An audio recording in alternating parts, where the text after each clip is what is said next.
आवंडा गिळून ती पुढे म्हणाली, मूल किती मोठं झालं तरी आईच्या दृष्टीने ते लहानच असतं. आश्रमात जीवाला जपून राहा हं. तिथल्या नदीत सुसरे असतील, अरण्यात श्वापद दिसतील, कुठेही जीव धोक्यात घालू नकोस उगीच. ही फार पुढची आठवण झाली, पण तिच्या आधीच्या अर्धवटपणे आठवणाऱ्या आणि अर्धवट ऐकलेल्या अशा कितीतरी आठवणी माझ्या मनाच्या तळाशी पडून आहेत. मात्र त्याचा आस्वाद घेण्यात आता रस वाटत नाही मला. काळ्या कुट्ट ढगांनी झाकाळून गेलेल्या आभाळातून मंद चांदणे झिरपावे तशा वाटतात त्या. तथापि त्यावेळची एक आठवण माझ्या मनात अगदी घर करून राहिली आहे. जखमेचा वन राहतो ना, तशी ती आहे.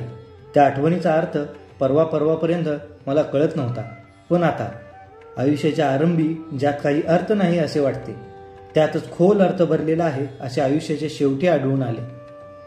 माझ्या आईची एक आवडती दासी होती, कलिका तिचे नाव. मला सुद्धा ती फार आवडे. अधूनमधून स्वप्नात सुद्धा दिसे. का ते मात्र नाही कळत. मी जी आठवण सांगतोय त्यावेळी फार तर 6 वर्षाचा असेन मी. खेळता खेळता कलिकेने मला धरले, अगदी घट्ट पोटाशी धरले. मी तिच्या मिठीतून सुटण्यासाठी धडपड करू लागलो. तिने आपल्या बाहूंचा विळखा अधिकच दृढ केला. तिला कडकडून चावावे, मी कशी झाली असे म्हणून टाळ्या पिटीत निसटून जावे असे माझ्या मनात आले.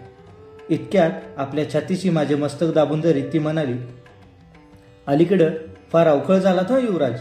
तानेपणी दूध पिताना कलिका हवी होती तुम्हाला. तेव्हा कसे देवासारखे पडून राहत होता माझ्या खांद्यावर. आणि आता? मी चकित होऊन प्रश्न केला. मी तुझं दूध पित होतो? कलिकेने हसत मान हलवली. पलीकडेच तिची मुलगी अलका उभी होती, माझ्याच वयाची. तिच्याकडे बोट दाखवीत कलिका म्हणाली, या पोटच्या पोरीला वरचं दूध घातलं मी तुम्हाला ते सारं विसरला वाटतं. मी अधिकच अस्वस्थ झालो. मी तिला विचारलं, लहान मुलं आईचं दूध पितात ना? हो. तू माझी आई आहेस? इकडे तिकडे भयभीत दृष्टीने पाहत ती हळूच म्हणाली, असं भलतंसलतं बोलू नये युवराज. धुमसणाऱ्या यज्ञकंडातून नुसता धूर निघत राहावा तशी माझ्या बालमनाची स्थिती झाली. मी हस्तिनापूरचा राजपुत्र होतो, युवराज होतो. मग तानेपणी मी एका क्षुद्र दासीचं दूध का प्यालो? आईने आपले दूध मला का पाजले नाही? कलिकेचे दूध मी का प्यालो आहे? मग तिला मी आई म्हणून का हाक मारू नये? ही कल्पना सुचताच माझ्या बालमनावरले दडपण दूर झाले. मी कलिकेला मिठी मारून म्हणालो, आजपासून मी तुला आई म्हणणार.